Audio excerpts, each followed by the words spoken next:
Hello friends, आइए आपका बेहद स्वागत है आपके अपने YouTube channel dream selection classes में। तो दोस्तों आइए, कल हमने जाना था अशोक के जो स्तंभ लेख थे उसके बारे में पढ़ा था, और उनमें से जो बृहत स्तंभ लेख हैं और कुछ लघु स्तंभ लेख हैं, इनके बारे में हम चर्चा कर रहे थे।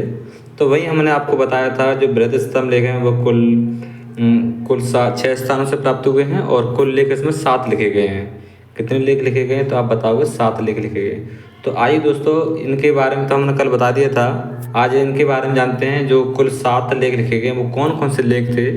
तो उनमें जो लेख यानी कि आप संदेश समझ सकते हैं, जो 7 संदेश हैं। कितने हैं? 7 संदेश। और जो 6 स्थान से प्राप्त होते हैं अब स्तंभ लेख, तो उनको आइए जानते हैं इस क्लास में। तो हर स्तंभ लेख में लगभग किसी में 6 तो किसी में 7 इस प्रकार से लेख लिखे गए हैं। तो एक दिल्ली का जो टोपरा स्तंभ लेख है, जो फिरोज तुगलक लेकर आया था टोपरा से दिल्ली, तो आइए उसके बारे में जानते हैं। इसमें टोटल जो स्तंभ लेख थे उसमें 7 हैं। इसमें कुल लेखों की संख्या कितनी है? 7 हैं, जो सभी मतलब पूरी लेख लिखे गए हैं। ये पहले हरियाणा में था, अम्बाला हरियाणा में, और इसे फिरोज तुगलक वहाँ से ट्रांसफ़र कर देता है, वहाँ से उखड़वा लाता है और दिल्ली ले आया था, ठीक है ना। तो इसके बारे में जानते हैं। तो जो 7 लेख लिखे गए हैं वो 7 लेख यानी 7 संदेश क्या हैं, तो बेहद महत्वपूर्ण रहने वाली है आज की क्लास। चलिए जानते हैं कौन कौन से 7 स्तंभ लेख हैं, उनकी विषय वस्तु क्या थी, तो उनके बारे में जानते हैं। तो पहला लेख ये कहता है कि धर्म के आधार पर प्रशासन चलाने का आदेश दिया गया है, यानी कि धर्म के आधार पर प्रशासन चलाया जाएगा। धर्म की सार्थकता पर बल दिया गया है। धर्म की सार्थकता के साथ गलत कार्यों के निषेध संबंधी तथ्य, ठीक है, ये दिए गए हैं। गलत कार्य नहीं करने हैं। रज्जुक लोगों की नियुक्ति, ठीक है, या नियुक्ति लोगों का कल्याण, और मृत्युदंड प्राप्त होने वाले 3 दिन का मोहलत दी जाएगी। जैसे अगर इसमें जो विवरण दिया गया है, तो जो रज्जुक यानी कि रज्जुकों की नियुक्ति होती है, उनका कार्य था, और नियुक्ति लोगों का कल्याण, ठीक है।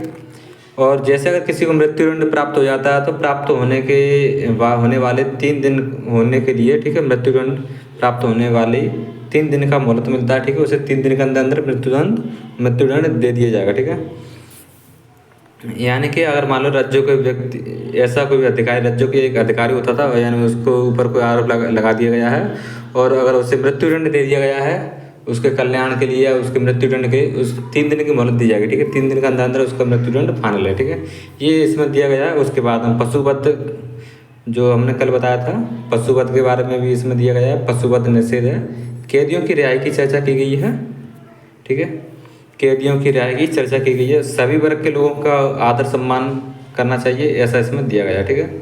इसके बाद जानते हैं और कुछ इम्पोर्टेंट चीज़ें।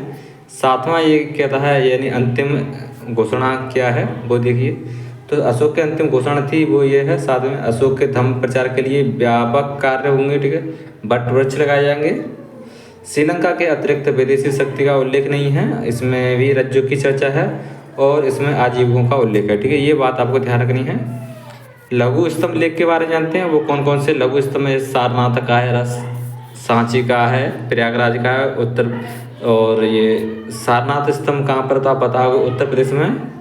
कहाँ पर है ये? उत्तर प्रदेश में। और इसमें संगवेद का लेख है, और जो सांची का है वो MP में है, इसमें भी संगवेद लेख लिखे गए हैं। और प्रयागराज का ये UP में, ठीक है, ये भी संगवेद लेख है, ठीक है। अन्य अभिलेख कौन कौन से, जैसे रुमिनदेही का स्तंभ लेख, और ये नेपाल में है।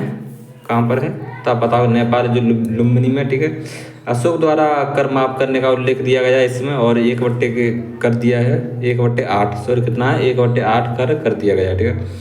वेनसांग के अनुसार इसके शीर्ष पर घोड़े की मूर्ति पाई जाती है, ठीक है। वेनसांग बताता है, जो ये अभिलेख है, स्तंभ लेख है, सॉरी ये वाला स्तंभ लेख है, इसके ऊपर क्या है तो सिंह की मूर्ति बताई गई है। किसकी? सिंह की मूर्ति, सॉरी घोड़े की मूर्ति। क्या? इसके शीर्ष पर घोड़े की मूर्ति है। किसकी है?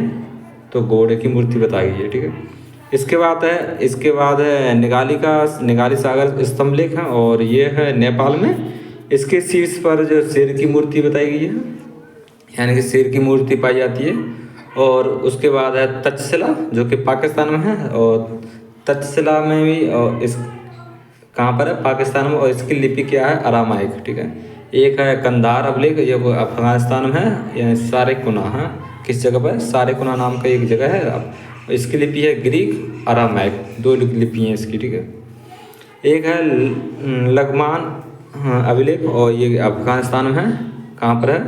अफगानिस्तान में। और इसकी लिपि है ग्रीक, अरामाइक, ठीक है। अशोक के बौद्ध धर्म के प्रचार के लिए प्रयास का पता चलता है इससे, ठीक है। यानी कि जब आप देख रहे हैं पाकिस्तान, अफगानिस्तान और कई जगहों पर जो अभिलेख पाए जा रहे हैं, इसका मतलब यह है जो अशोक की धर्म नीति थी और वो अशोक चाहता था अपने धर्म का प्रचार प्रसार करना, ठीक है, बहुत ज़्यादा मात्रा में, ठीक है। तो ये इसमें पाया गया है। इसके बाद देखते हैं आगे क्या है। तो अशोक के जो गुहा लेख हैं, यानी केव एडिक्स, अब आप जानेंगे जो गुहा लेख होते हैं वो क्या होते हैं। यानी कि गुफाएं होती हैं, उसमें लेख लिखे गए हैं, ठीक है, गुफाओं की दीवार पर। अशोक ने बराबर की पहाड़ियों पर लेख लिखवाए हैं, और ये निग्रोंथ, खतालेख फर्स्ट, खतालेख सेकंड, ठीक है। तो 3 इम्पोर्टेंट चीज़ें हैं इसके बारे में जानते हैं। बराबर की पहाड़ियाँ जो कि गया में हैं, कहाँ है? गया यानी बिहार में। और एक है अशोक ने आजीविकों को दे दी थी ये गुफाएं, ठीक है। ये बात आपको ध्यान रखनी है। जो बराबर की पहाड़ियों में जो गुफाएं थी वो अशोक द्वारा निर्मित हैं, और अशोक ने आजीविक संप्रदाय के लोगों को ये अशोक ने दे दिया था, ठीक है, उनके रहने के लिए। अशोक द्वारा दान किए गए गुफा कौन कौन से हैं? एक तो सुदामा गुफा, और दूसरा है कर्ण चौपड़, वहीं तीसरी है विश्व झोंपड़ी। ये आजीविकों को दान दे दी जाती हैं, ठीक है ना। कहाँ पर? ये अशोक द्वारा आजीविकों, जो संप्रदाय के लोग होते हैं, उन्हें दान दे दी गई थी। वहीं आजीविकों को दान दिया था। और ये बराबर की पहाड़ियाँ हैं, ये कहाँ पर है? बिहार में, ठीक है ना। ये भी आजीविकों को दान दे देती हैं, ठीक है। तो वहीं बराबर की पहाड़ियों के बगल में ये गुफाएं हैं, उनके बारे में जानिए। और ये है आजीविकों के लिए दशरथ द्वारा बनवाया गया गुफा कौन सा है, वो आप ध्यान रखोगे। दशरथ के द्वारा जो बनवाया गया गुफा है वो गोपिका गुफा, ये है नागार्जुन की पहाड़ी पर है। वहीं एक और है लोमस ऋषि, ये बराबर की पहाड़ी पर है। ये दोनों कहाँ पर हैं? तो आप बताओगे बिहार में है, ठीक है। तो दोनों गुफाएं कहाँ हैं? ये बिहार में। मौर्य वंश के कुछ अन्य शासक भी हुए हैं, और आप जानोगे उनके बारे में, जैसे दशरथ हैं। तो अभी हमने बात चर्चा की थी, दशरथ ने भी गुफा बनवाई थी। एक और है संप्रीति, और उसके बाद लास्ट जो है ना, वो उनका नाम है बृहद्रथ मौर्य, ठीक है। बृहद्रथ मौर्य ये बेहद खास, यानी बेहद इम्पोर्टेंट है। बृहद्रथ मौर्य जो अंतिम मौर्य सम्राट है, और ये अंतिम मौर्य शासक रहा। इसकी हत्या पुष्यमित्र शुंग कर देता है, जो कि इनका प्रधानमंत्री था ये, ठीक है। पुष्यमित्र शुंग के द्वारा इनकी हत्या कर दी जाती है। तो इसके बाद में चलिए मौर्य साम्राज्य का पतन होता है, और पुष्यमित्र शुंग आ जाता है शासन करने के लिए।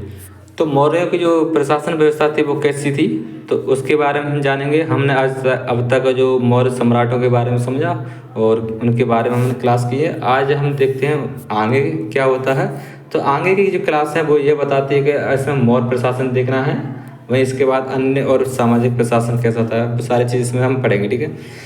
तो आप जानोगे जो मौर्य प्रशासन था तो वो था केंद्रीकृत। कैसा था? केंद्रीकृत प्रशासन था, यानी कि सत्ता का जो सर्वोच्च जो शक्ति थी वो राजा के अंदर थी।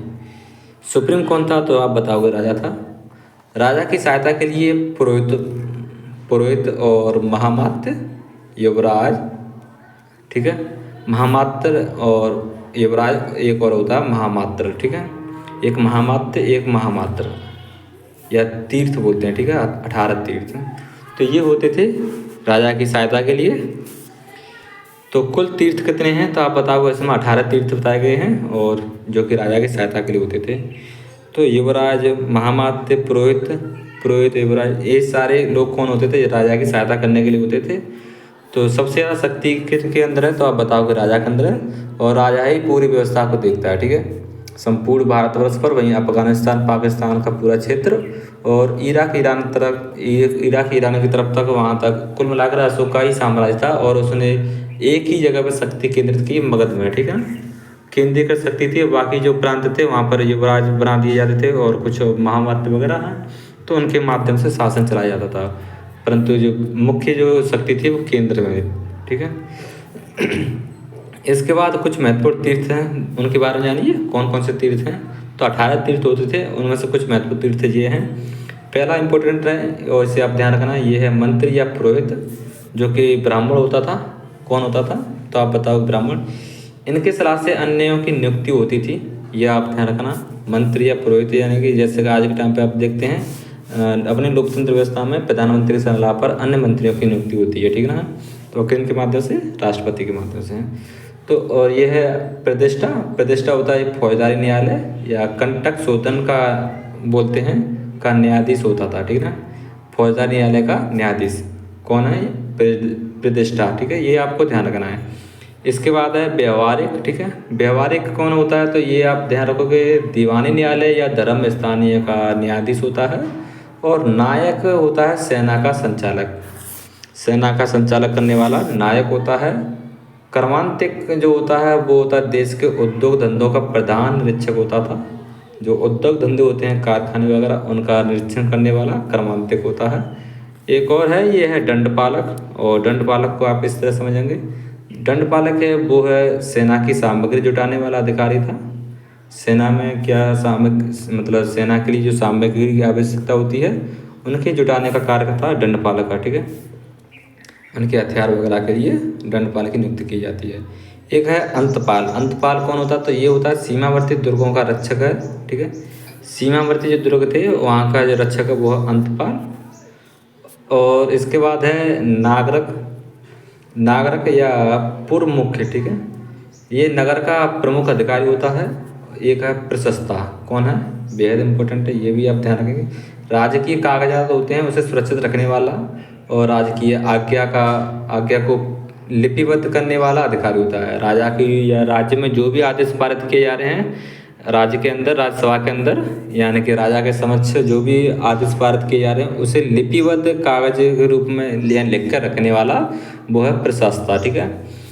यानी कि ये इसका काम क्या है? तो राजकीय कागजात सुरक्षित रखने वाला व्यक्ति है, और राजा की जो भी आज्ञा होगी और उसका जो भी संदेश होगा, जो निर्णय होगा, उसे सुरक्षित रखने वाला व्यक्ति है, और उसके आदेशों को एक लिपिबद्ध रूप से कागज में तैयार रखता है, ठीक है। इसके बाद है दोबारे, और ये है राजमहलों को देखभाल करने वाला अधिकारी था। राजमहल के अंदर राजमहलों की देखभाल करने वाला। एक है अंतवार्षिक। और अंतवार्षिक कौन है? सम्राट का अंगरक्षक या अंगरक्षक सेना का प्रधान था, ठीक है। सम्राट की अंगरक्षक सेना का मुख्य यानी प्रधान था। इसके बाद देखते हैं और कौन कौन से हैं, आइए उनको भी जान लीजिए। एक है आटविक। आटविक होता है वन विभाग का प्रधान अधिकारी है, वन विभाग का प्रधान अधिकारी। एक है समाहर्ता। समाहर्ता राजस्व प्रधान अधिकारी था, इसे आप इम्पोर्टेंट मानिए, ठीक है। और एक है सन्निघाता। सन्निघाता राज्य की कोषाध्यक्ष था, ठीक है। मंत्री परिषदा अध्यक्ष होता है, ये मंत्रिमंडल का अध्यक्ष होता था। और युवराज तो आप जानते ही हैं, राजा का पुत्र युवराज बोला जाता है। और सेनापति, ठीक है, आप जानते ही हैं। तो युवराज, सेनापति, ये हो गए टोटल 18 तीर्थ, ठीक है। तो इनके बारे में उल्लेख है, उनके बारे में जो उल्लेख करता है अभिलेखों के माध्यम से राजा बताता है अपने बारे में, ठीक है। राजा की सहायता हेतु ये सभी होते थे, ठीक है। कौटिल्य जो बताता है, कौटिल्य प्रशासन हेतु सप्तांग सिद्धांतों का उल्लेख करता है। कौटिल्य जो कहता है, तो कौटिल्य सप्तांग सिद्धांतों का उल्लेख करता है। राज्यों के लिए अत्यंत जरूरी था, जो कि तो कौन कौन से सप्तांग हैं वो हैं, एक पहला राजा, राज्य, अमात्य, दुर्ग, बल, कोष, मित्र, ठीक है। ये बेहद खास है। तो राज्य चलाने के लिए राजा तो होता ही है।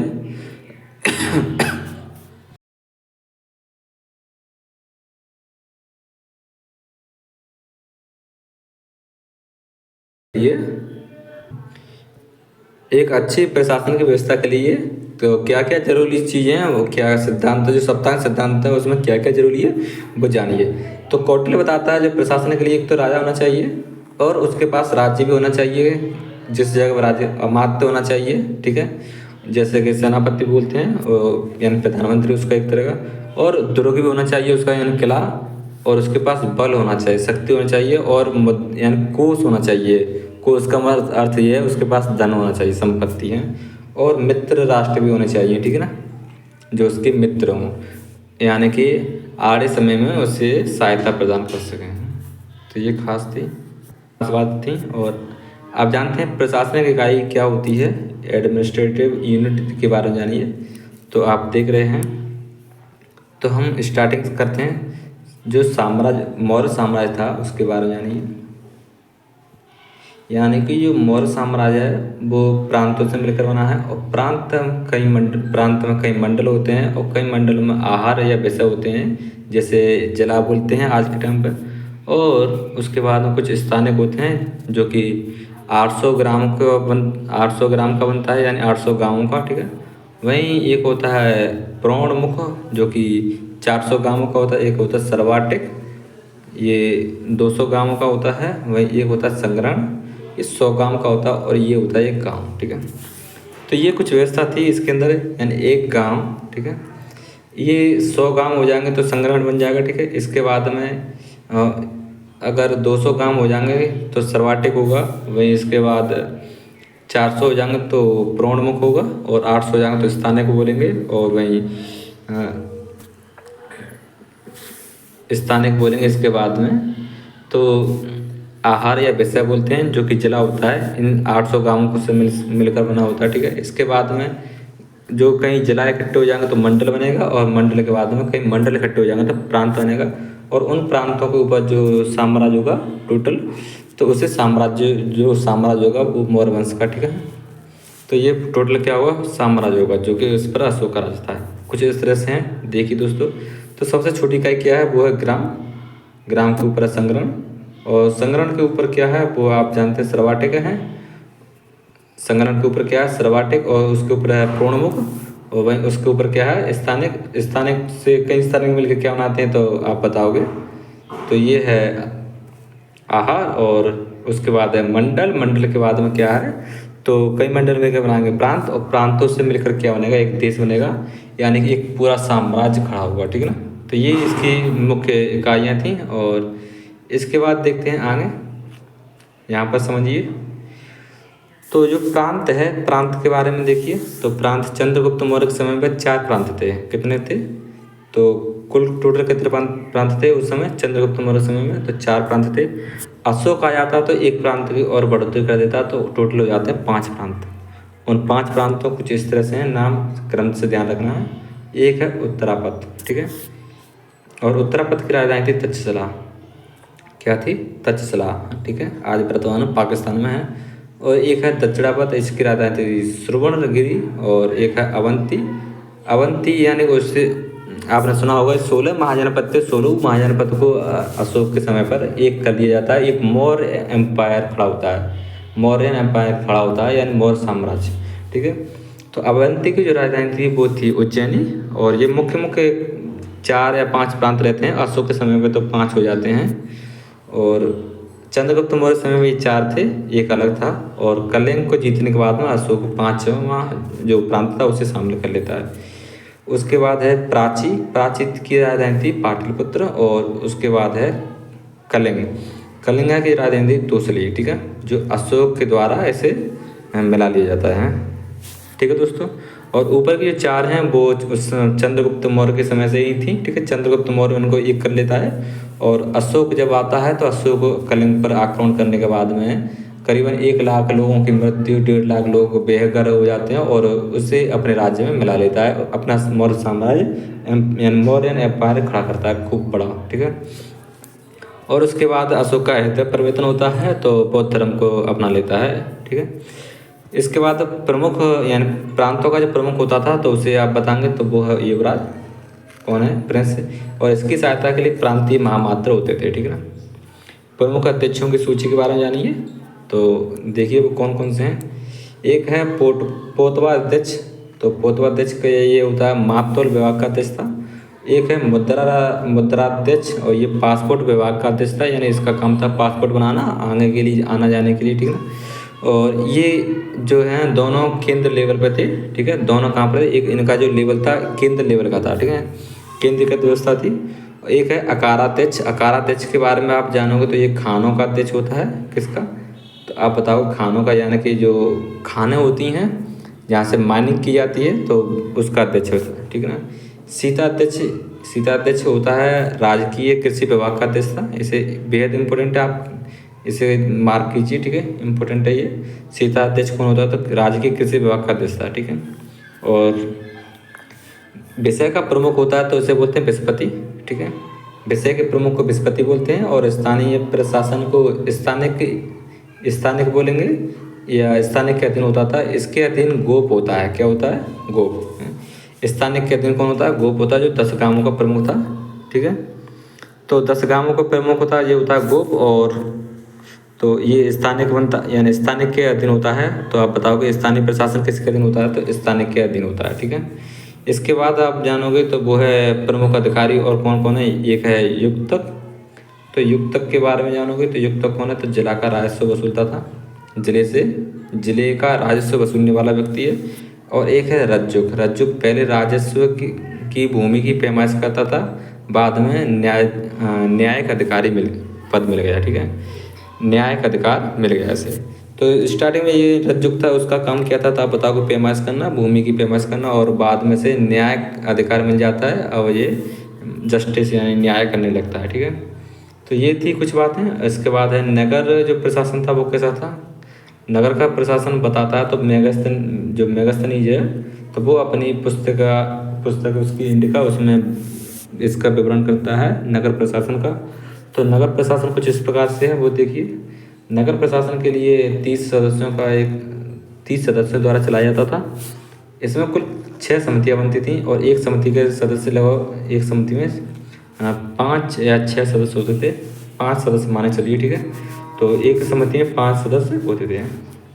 तो कुल मिलाकर 6 समिति थी। तो 6 समिति के बारे में जानिए। तो 6 समिति कौन कौन सी? तो पहली समिति तो ये है, पहली समिति उद्योग से संबंधित है और उद्योग धंधों का इसमें निरीक्षण करना पहली समिति का काम था।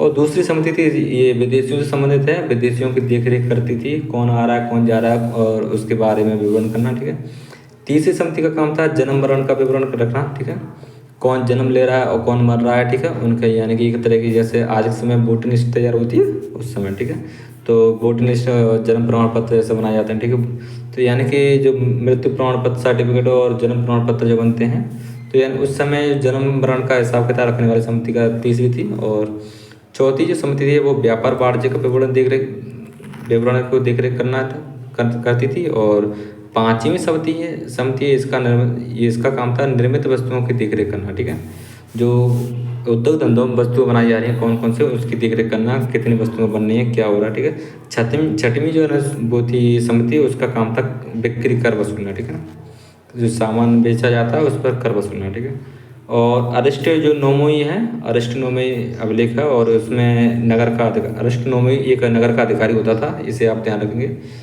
जो मेगास्थनीज के अनुसार कुछ बातें और भी हैं उसे जानिए। तो मेगास्थनीज कहता है, अपनी पुस्तक में बताता है, तो एक अधिकारी है अरेस्टोनोमी। ठीक है, ये नगर का अधिकारी होता था और एग्रोनोमी ये जिले का अधिकारी होता था। ठीक है, पुलिस व्यवस्था कैसी थी? तो ये शांति हेतु थी। पुलिस व्यवस्था किस लिए थी? तो शांति हेतु और रक्षण। ठीक है, और रक्षण यानी रक्षा करने के लिए। नगराध्यक्ष किस लिए होता था? तो नगर का अध्यक्ष होता था और ये अर्थशास्त्र के अनुसार ये पद बताया गया है। ठीक है, और भी कुछ बातें हैं उसे भी जान लीजिए। न्याय प्रशासन कैसा था? तो न्याय प्रशासन के बारे में जानते हैं। तो न्याय प्रशासन कुछ इस प्रकार है, जो सर्वोच्च न्याय करने वाला है वो तो राजा ही है, किंग है। ठीक है, उसके ऊपर कोई नहीं है। तो और न्यायालय के लिए या कोर्ट के लिए एक तो धर्म स्थीय बोलते हैं, धर्म स्थीय। ये सिविल मामले देखता था, या राजस्व और सिविल मामले को देखरेख करने वाला व्यक्ति है, यानी कि अधिकारी है। एक है कंटक शोधन ये आपराधिक मामले में, ठीक है, फौजदारी मामले बोल सकते हैं, उसकी देखरेख करता है उसका, यानी कि न्यायाधीश है ये। ठीक, कौटिल्य 3 प्रकार के अर्थदंड की चर्चा करता है अपनी पुस्तक में। ठीक है, तो कौटिल्य के अनुसार अगर हम देखें तो कौटिल्य 3 प्रकार का बताता है। एक है पूर्व शास्त्र दंड। क्या है? तो आप उन्हें जानिए, जो कौटिल्य के अनुसार कौन कौन से दंड की चर्चा है। एक है पूर्व शास्त्र दंड और दूसरा है मध्यम शास्त्र दंड और तीसरा है उत्तम शास्त्र दंड। ठीक है, तो पूर्व शास्त्र दंड ये होता है जैसे कि, यानी कि दंड करने से पहले शास्त्र कर रहा। ठीक है, पूर्व 48 से 96 पर्ण तक का दंड था। ठीक है, उस समय मौर्यकालीन जो सिक्का था पर्ण बोलते थे, जो मुद्रा थी सिक्का चलने वाला वो थी पर्ण। ठीक है, अगर कोई पूर्व शास्त्र कर रहा है अपराध करने के लिए, ठीक है, सोच रहा है या कर भी सोच रहा है अपराध करने के बारे में, और कैसे करके पता चल जाए तो उसके ऊपर दंड लगाया जाता है 48 से 96 पर्ण तक का। ठीक है ना, मध्यम साष्टदंड, यानी अपराध तो किया है उसने परंतु ऐसा कोई ज़्यादा खास अपराध नहीं है, तो उसके लिए 200 से 500 पाउंड तक का दंड था। उत्तम साष्टदंड ये है, यानी उसने अपराध खूब गंभीर लेवल का, अच्छे लेवल का किया है, ठीक है ना, तो वो है उसके लिए 500 से 1000 पाउंड तक का दंड था, ठीक है ना। कौटिल्य के अनुसार और भी हैं, तो कौटिल्य के अनुसार कौटिल्य कहता है तो वो अपनी किताब में, तो वन में आग लगाने वाले को उसी आग में जलाकर मार देना चाहिए और तालाब तोड़ने वाले को उसे तालाब में डुबोकर मार देना चाहिए, ऐसा दंड का प्रावधान करता है अपने अर्थशास्त्र में। तो देखिए दोस्तों, अगर कोई वन में आग लगाए, ठीक है, ये बहुत गलत बात है, अगर कोई वन में आग लगाएगा तो वनस्पति नष्ट हो जाती है, ठीक है। तो वन में आग लगाने वाले को तो कौटिल्य कहता है कि उसे उसी वन में जला देना चाहिए जिसमें उसने आग लगाई है। और अगर कोई तालाब तोड़ रहा है, ठीक है, तालाब तोड़ रहा है और पानी बर्बाद कर रहा है तो उसे उसी तालाब में डुबाकर मार देना चाहिए। तो ऐसा कौटिल्य अपनी किताब में बताता है। गुप्तचर व्यवस्था कैसी थी, तो दोस्तों गुप्तचर के लिए एक महामात्य सर्प यानी होता है, गुप्तचर में महामात्य सर्प, और ये गुप्तचरों का प्रमुख था, ठीक है। इसे इसलिए नियुक्त किया जाता था क्योंकि ये नियुक्ति करता उन गुप्तचरों की, उन पेटेंट लोगों की जो केवल इन्हें संदेश दे जाके और राज्य के बारे में बताए, कौन आ रहा कौन जा रहा, कोई प्लानिंग तो नहीं कर रहा है ऐसे गुप्तचरों की, ठीक है, कोई प्लानिंग तो नहीं कर रहा है राज्य में विद्रोह करने की, तो ऐसे लोगों के लिए जो देखरेख करने के लिए ये गुप्तचर बनाए जाते थे। तो दो प्रकार के जो गुप्तचरों की संस्था है, एक है संस्था और दूसरी है संचार, ठीक है। संस्था का कार्य था स्थायी यानी ठहर, ठीक है, संस्था का कार्य क्या था, स्थायी या ठहर स्थान, ठीक है, यानी कि एक ही जगह पे स्थायी थी ये। और जो संचार वाले थे गुप्तचर, तो ये घूमते रहते थे और घूम कर पता लगाते थे एक दूसरे से, ठीक है, ये संचार वाले थे। और ये संस्था थी तो इसका काम था यानी कि एक जगह पर स्थायी रहती थी और फिर इनके जो कुछ पेटेंट लोग थे उसके माध्यम से समाचार अपने पास लाते थे, उसके बाद ये लोग समाचार को आगे प्रेषित करते थे, ठीक है दोस्तों। तो ये लोग है ना, संस्था वाले लोग समाचार को जो भी गुप्त सूचना मिलती थी उसे ले जाकर कहाँ पर देते हैं, तो महामात्य सर्प को, और यहाँ से जो सूचना जाएगी वो राजा के पास जाएगी, ठीक है ना। और जो संचार वाले थे तो जैसे घूमते फिरते यानी घूम कर, ठीक है, गुप्तचर यानी गुप्त सूचना प्राप्त करना और किसी को शक भी ना हो कानों कान कौन है यहाँ पर गुप्तचर कौन नहीं, कोई प्लानिंग सेट कर रहा है उन्हीं के बीच में, उनकी प्लानिंग सुनना करवा भी रहा है और फिर उसके बाद वहाँ की ये प्लानिंग लीक कर देता है जाकर राजा के पास में, तो उनको फिर दंड मिलता है। तो ऐसे जो लोग थे यानी घूम कर सूचना इकट्ठी करना था इनका काम था, ठीक है। इसके बाद है गूढ़ पुरुष कौन होते हैं, तो कौटिल्य जो बताता है गुप्तचरों को कहता था, कौटिल्य के अनुसार जो गूढ़ पुरुष कौन है, तो आप बताओगे ये गुप्तचर ही हैं, ठीक है ना। गुप्तचर का कार्य क्या है, तो वो देखिए गुप्तचर का कार्य करने वाले कौन कौन से लोग थे, तो ऐसे लोग थे जिन पर लोग शक भी नहीं कर सकते क्या ये गुप्तचर हो सकते हैं, ठीक है। तो देखिए दोस्तों, बहुत ही अच्छी व्यवस्था थी, यानी कि नृत्यांगना डांस करने वाले लोग थे, ठीक है, और वृद्ध व्यक्ति, बूढ़ा व्यक्ति, इन्हें पर कोई शक भी नहीं करेगा कि ये गुप्तचर करेंगे, ठीक है, यानी कि ये गुप्त सूचनाएं प्राप्त करेंगे। और महिलाएं, अंगरक्षक, गणिका, ठीक है, वैश्या और सामान्य जनता भी गुप्तचर का कार्य करती थी राजा के लिए, ठीक है। तो ये थे गुप्तचर हैं, तो इन पर लोग बार शक भी नहीं कर सकते थे, ठीक है, कि ये गुप्तचर हैं, क्योंकि ये सामान्य लोग थे और उन जन सामान्य के आसपास ही रहने वाले थे। इसके बाद देखते हैं जो है सैन्य प्रशासन कैसा था, तो देखिए दोस्तों, सर्वोच्च जो सेना का जो सर्वोच्च प्रधान यानी कि जो था वो था राजा। सर्वोच्च कौन था, तो सेना के ऊपर, जैसे कि आज के टाइम पर देखते हैं सर्वोच्च सेनापति कौन है, तो आप बताओ राष्ट्रपति हैं, ठीक है। तीनों सेनाओं का प्रमुख कौन है, तो राष्ट्रपति। ऐसे ही जो सर्वोच्च था वो था राजा, तो राजा के आदेश के अनुसार, ठीक है, सारे काम होते थे। और नियंत्रण था केवल जो सेना का जो सैन्य प्रशासन का जो नियंत्रण था वो 30 लोगों के, जो 30 सदस्यों की समिति द्वारा किया जाता था, ठीक है ना। इसमें कुल 6 समिति होती थी और प्रत्येक समिति में 5 सदस्य होते थे। तो ये मेगास्थनीज के अनुसार ये बातें बताई गई हैं, ठीक है दोस्तों, तो ये ध्यान रखना। सेना में कैसी सेना होती थी, तो आप जानिए, तो सेना में हाथी वाली सेना होती थी, घुड़सवार सेना थी, पैदल सेना थी और रथ वाली सेना थी, ठीक है ना, रथ पर चलने वाले लोग भी थे। कौटिल्य ने 6 प्रकार की पैदल सेना की चर्चा की है और वो कौन कौन सी है, और देखिए दोस्तों, ये कौटिल्य बताता है अपने 6 प्रकार की पैदल सेना की चर्चा करता है। और मेगास्थनी और कौटिल्य दोनों महिलाएं अंगरक्षिकाओं की चर्चा करते हैं, ये बात आपको ध्यान रखनी है, यानी कि महिलाएं अंगरक्षिका के रूप में कार्य करती थी, ठीक है। तो ये भी बात ध्यान रखनी, मौर्य जो साम्राज्य में महिलाएं भी अंगरक्षिका के रूप में कार्य करती थी, यानी कि सेना में ये भी शामिल थी। वेतन नगद दिया जाता था, ठीक है, कैश, रोजाना वेतन लीजिए, काम कीजिए। और कौटिल्य ने सभी वर्णों की सेना में शामिल होने की चर्चा की है, यानी इसमें कोई भेदभाव नहीं था अशोक के समय पर, ठीक है। और मौर्य जो साम्राज्य था उसमें कोई भेदभाव नहीं था कि कोई वर्ण व्यवस्था के आधार पर कोई कार्य करेगा, ऐसा कुछ भी नहीं था। सभी वर्णों के जो लोग थे वे सभी लोग सेना में शामिल होते थे, ठीक है, खुली ओपन भर्ती होती थी। मौर्य कालीन जो अर्थव्यवस्था थी वो थी कृषि आधारित थी। प्रमुख आधार तो केवल कृषि था, क्योंकि ज़्यादा कोई वैसी तरक्की तो हुई नहीं, केवल कृषि प्रमुख है। और उसके बाद उद्योग और व्यापार भी करते थे।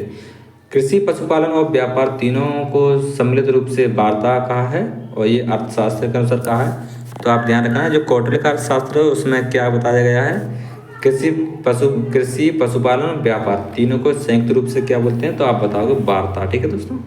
और इसके बाद है मौर्यकालीन जो अर्थव्यवस्था थी वो कैसी थी। तो जो अर्थ था यानी कि धन था वो कैसे आता है मौर्य साम्राज्य में। तो सबसे पहले आप जानोगे भूमिकर। भूमिकर 1/4 से 1/6 तक होता था। ये भूमि से प्राप्त आय को सीता बोलते हैं, इस बात को ध्यान रखना है। राज्य की भूमि से जो प्राप्त आय होती है उसे क्या बोलते हैं, सीता कहा जाता था। इसकी देखरेख करने वाले को सीता अध्यक्ष बोला जाता है। और समाहर्ता होता है वो भूमि से कर संग्रहण करता था, ठीक है। तो इस बात को आप ध्यान रखेंगे, समाहर्ता कौन होता है, तो ये एक अधिकारी है जो भूमि से कर संग्रहण करता था, ठीक है ना। मौर्य काल के जो कर थे वो कुछ इस प्रकार हैं, जानिए उनके बारे में। तो पहला है, इसे आप बोलेंगे भाग, क्या है, तो ये है भाग, जो भू राजस्व कर था या भूमि कर बोलते हैं, जो 1/6 होता था कुल उपज का, ठीक है। एक होता है बलि, उपकर, जो भाग के अतिरिक्त बोलते हैं, ठीक है।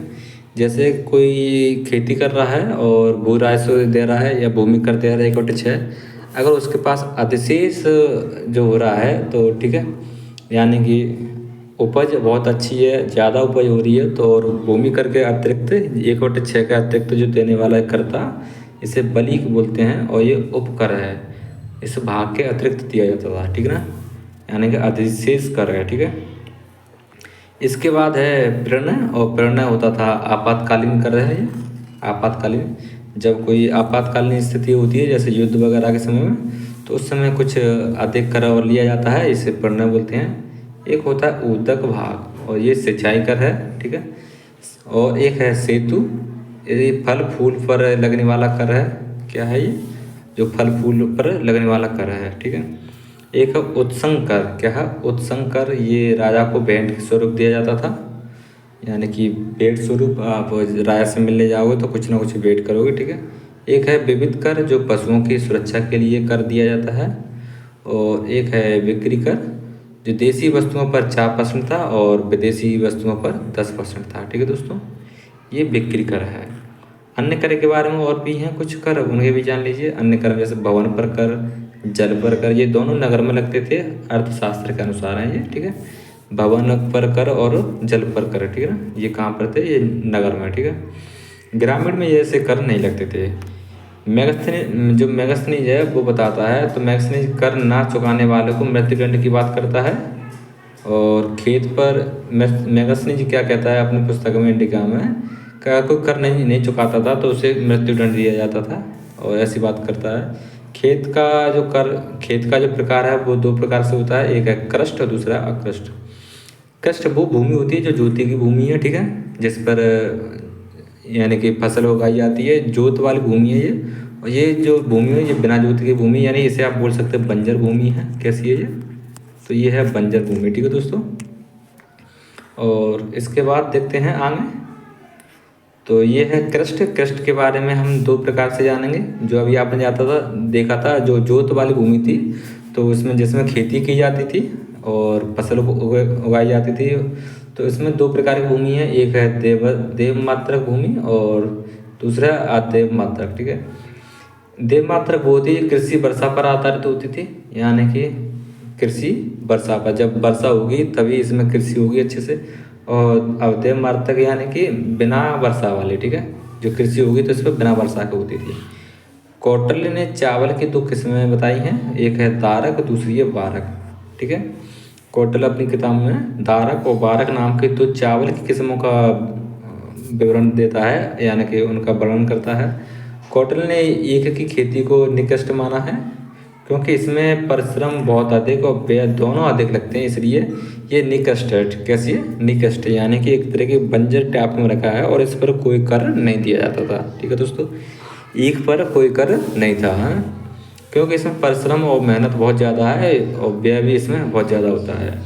व्यापार की बात करें, जो ट्रेड होता था यह वो कैसा था? आंतरिक था और बाह्य था, यानी कि इंटरनेशनल भी था। ठीक है ना, बाहर से भी व्यापार होता था और आंतरिक देश के अंदर भी। व्यापारिक मार्ग की बात करें तो स्थलीय मार्ग भी था, जलीय मार्ग भी था। ठीक है, दोनों मार्गों से व्यापार होता था क्योंकि हवाई जहाज तो उस समय चलते नहीं थे, नहीं तो तीनों मार्ग से होता। ठीक है, कौटिल्य ने जलीय मार्ग को अधिक सुरक्षित माना क्योंकि इसमें लूट नहीं होती थी। अगर मान लो ये नदी है और ये भी नदी है, आप कोई भी सामान लेके जाओगे तो नाम रख के इधर से जाओगे, ठीक है ना, तो फिर इसमें लूट का चांसेस बहुत कम है क्योंकि दोनों नदी के बीचों बीच में ले जाओगे और लुटेरे यात्रा अगर किनारे पे जाओगे तो लुटेरे मिल सकते हैं, परंतु बीच में नहीं। ठीक है, तो ये ज़्यादा सुरक्षित था। अगर आप रोड बाई रोड जाओगे, ठीक है, जैसे अगर ये रोड है, अगर बाई रोड जाओगे तो लुटेरे कहीं से भी लूट सकते हैं। ठीक है, तो ये बात थी इसमें। तो जलीय मार्ग था वो सुरक्षित था।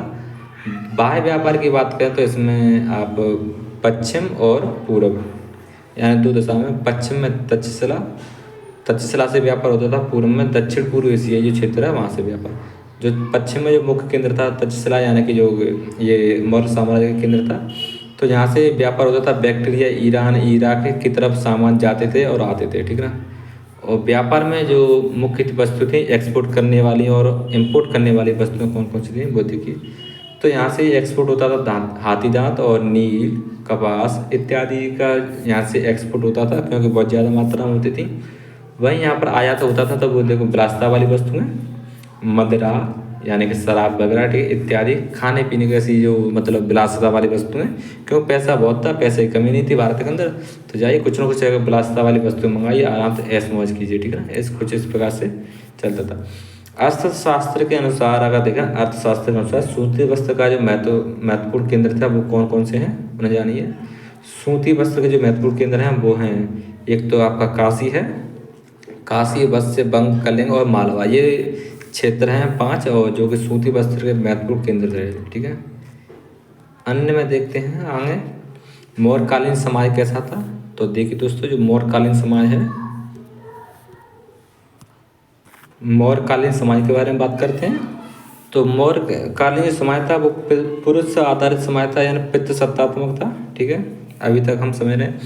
वर्ण व्यवस्था की अगर बात करें तो वर्ण व्यवस्था इसमें यानी कि वर्ण व्यवस्था 4 प्रकार की थी, ब्राह्मण, क्षत्रिय, वैश्य, शूद्र। ठीक है, ये वर्ण व्यवस्था थी इसमें, तो ये बात ध्यान रखोगे आप। और महिलाओं की स्थिति की बात करें तो हम देखेंगे तो महिलाओं की स्थिति सामान्य थी, लेकिन वैदिक काल की तुलना में खराब हो जाती है। सती प्रथा की बात करें तो ये सती प्रथा नहीं थी। और विधवा पुनर्विवाह बताओगे तो आप बोलोगे हाँ, लेकिन इनकी सीमा है, एक सीमा है, एक सीमा के अंदर। ठीक है, कौटिल्य के अनुसार अगर किसी ने अपनी पत्नी का त्याग किया है तो उसका विवाह नहीं होना चाहिए। ठीक है ना, ये कौटिल्य कहता है अगर कोई व्यक्ति अपनी पत्नी का त्याग कर देता है तो वो फिर दोबारा शादी करने लायक नहीं होती है। ठीक है, पर्दा प्रथा की बात करें तो आप बताओ पर्दा प्रथा होता था, लेकिन बड़े लोगों में ये पर्दा प्रथा था। अर्थशास्त्र में महिलाओं को पर्दा में रहने के लिए कहा गया है। ठीक है, जो कौटिल्य का शास्त्र है उसमें महिलाओं को पर्दे में रहने के लिए कहा गया है। न्योग प्रथा की बात करोगे तो आप बोलोगे हाँ कि न्योग प्रथा थी। बाल विवाह, न्योग प्रथा तो मैंने पहले ही बता दिया था, जो कि वैदिक सभ्यता चल रही थी उस समय। ठीक है, न्योग प्रथा एक ऐसी प्रथा है जिसमें अगर महिला के बच्चा नहीं हो रहा है तो अपने पति की रजामंदी से वो महिला पति के छोटे भाई या बड़े भाई से संबंध बनाएगी या ऋषि से संबंध बनाएगी, केवल तब तक के लिए जब तक गर्भ ठहर न जाए। ठीक है, उसके बाद में फिर वापस अपने घर आ जाएगी। ठीक है, तो ये थी नियोग प्रथा, और केवल यानी कि गर्भ ठहरने तक संबंध बनाती हैं, उसके बाद फिर कोई संबंध नहीं होता। ठीक है, तो संतान की प्राप्ति के लिए, ठीक है, ये काम किया जाता था, जिसे वो नियोग प्रथा बोलते हैं। और एक है बाल विवाह, और बाल विवाह तो आप बताओगे हाँ, लड़के की उम्र थी 16 वर्ष और लड़की की उम्र थी 12 वर्ष। ठीक है ना, बहु विवाह की बात करोगे तो हाँ, सामान्य यहाँ तक बड़े लोगों में होते थे, यानी एक से अधिक रानियाँ होती थी। जैसे कि आपने देखा होगा जो मौर्य साम्राज्य में भी, और इससे पहले भी राजा लोगों के पास तो वैसे भी बहुत सारी रानियाँ होती हैं, ठीक है। इसके बाद देखोगे ये है बहु विवाह, तो आप बताओ बड़े लोगों में होता है। और दास प्रथा की बात बताओगे तो बोलोगे हाँ। कौटिल्य ने 9 प्रकार के दासों की चर्चा की है, लेकिन मेगस्थनी ने दास प्रथा का उल्लेख नहीं किया है, ठीक है। तो यहाँ पर कुछ मतभेद हैं। तो मेगस्थनी की जो बुक है इंडिका, उसमें दास प्रथा का उल्लेख नहीं है, परंतु कौटिल्य की जो बुक है उसमें दास प्रथा का उल्लेख है। वेश्यावृत्ति की बात करोगे तो बोलोगे हाँ, तो वेश्यावृत्ति होती थी। तो राज्य वेश्यावृत्ति में निवेश करता था। यदि कोई वेश्यावृत्ति से मुक्त होना चाहता है तो उसे 24 गुना देना पड़ता था, ठीक है। 24 गुना पैसा देना पड़ता था, ठीक है ना। तो ये थी कुछ बातें अर्थशास्त्र अनुसार थी ये। इसके बाद देखते हैं नेक्स्ट, और आज की क्लास का ये अंतिम है, ठीक है। तो मेगास्थनीज की अगर बात करें तो मेगास्थनीज भारतीय समाज को 7 जातियों में बांटता है, ठीक है। वो कौन कौन सी थी? एक था दार्शनिक, दूसरा कृषक, पशुपालक, कारीगर, योद्धा, निरीक्षक और मंत्री परिषद। ये 7 प्रकार के जो समाज था, ठीक है। 7 प्रकार के जो जातियों में बांटता है मेगास्थनीज समाज को, ठीक है। और मौर्य साम्राज्य का जो पतन होता है, अंतिम बात यहाँ पर है, मौर्य साम्राज्य के पतन का क्या कारण थे तो उसे जानिए। तो वो है कमजोर उत्तराधिकारी या शासक बोल सकते हैं। अशोक के बाद के जो सभी शासक थे नाम मात्र शासक बने और वो बहुत कमजोर थे। दूसरी बात यह है अशोक द्वारा बौद्ध धर्म का स्वीकार करना है, शासकों द्वारा बौद्ध धर्म का स्वीकार करना, क्योंकि अशोक ने बौद्ध धर्म चलाया और उसके बाद में जो अन्य जो शासक थे उन्होंने बौद्ध धर्म की नीति अपनाई और बौद्ध धर्म को स्वीकार किया। तो ये बिना युद्ध नीति या अहिंसावादी नीति थी, और जब अहिंसावादी या बिना युद्ध की नीति रखोगे तो फिर इस हिसाब से जो अन्य जो और राजा हैं वो अपने क्षेत्र विस्तार के लिए, साम्राज्य विस्तार के लिए अटैक करेंगे। आप उसका प्रत्युत्तर नहीं दे पाओगे तो फिर क्या होगा, आप अपना साम्राज्य खो बैठोगे। तो ये था कुछ इसमें विचार हैं। और आर्थिक संकट था, व्यापार वाणिज्य का कम होना, ठीक है। ब्राह्मण शासक जो पुष्यमित्र शुंग था उसके द्वारा अंतिम शासक भरतहरि मौर्य की हत्या हो जाती है, और उसके बाद ब्राह्मण प्रतिक्रिया नीति शुरू हो जाती है और फिर मौर्य साम्राज्य का पतन होना स्टार्ट हो जाता है। वहीं लोग बात कहते हैं, इतिहासकार भी बताते हैं, जो पुष्यमित्र शुंग था इसने चुन कर जो बौद्ध भिक्षु थे उनकी हत्या की है। कुछ इतिहासकार बताते हैं, कुछ ऐसा नहीं बताते हैं, ठीक है। मौर्य साम्राज्य का जो अत्यधिक विस्तृत होना था ये भी इसका एक पतन का कारण है, क्योंकि ज़्यादा लंबा चौड़ा जो साम्राज्य होगा उस पर कंट्रोल पाना असंभव है, और कंट्रोल रखना भी, नियंत्रण रखना एक अपने आप में एक चुनौती है, ठीक है। अच्छा राजा और यानी अच्छा जो राजा होता है और जो कि बलवान होता है और कूटनीतिक व्यक्ति जो ऐसा कर पाने में सक्षम होता है, जिसके जो यानी कि हमने पीछे बताया था जो तीर्थ होते हैं 18 और जो अशोक की सहायता के लिए थे। तो ऐसा अगर राजा की जो सहायता करने वाले जो तीर्थ होते हैं या महामात्य मंत्री और युवराज, इनको कुल मिलाकर 18 तीर्थ होते हैं। अगर वो सहायता करने में, अगर राजा की सहायता करें ठीक प्रकार से, ठीक है, और वो बलवान हो, मजबूत हो, तो राज्य चलाने में आसानी होती है। विस्तृत जो राज्य है उसे नियंत्रण करवाना संभव होता है। परंतु अगर मान चलो राजा अगर कमज़ोर है और ऐसा राजा है जो युद्ध को समर्थन ना दे, ठीक है, और यानी कि अहिंसावादी हो राजा, तो सोचो अगर उस पर अटैक कर उसे जीतना बहुत आसान होता है, ठीक है ना। तो ये थी कुछ बातें, आज के लिए इतना ही। कल फिर मिलते हैं एक और नई क्लास के साथ में। तब तक के लिए मुझे दीजिए इजाज़त। मैं आपका दोस्त रोजाना लाता रहूँगा ऐसी हिस्ट्री की क्लास में, ठीक है। आप बने रहिए हमारे साथ में। अगर आप हमारी क्लास को अंत तक देख रहे हैं और अच्छा लग रहा है आपको तो हमारे चैनल को जरूर सब्सक्राइब करें और लाइक करें, शेयर करें, ठीक है दोस्तों। चलिए मिलते हैं कल एक और नई क्लास के साथ में। तब तक के लिए मुझे दीजिए इजाज़त। जय हिंद, जय भारत।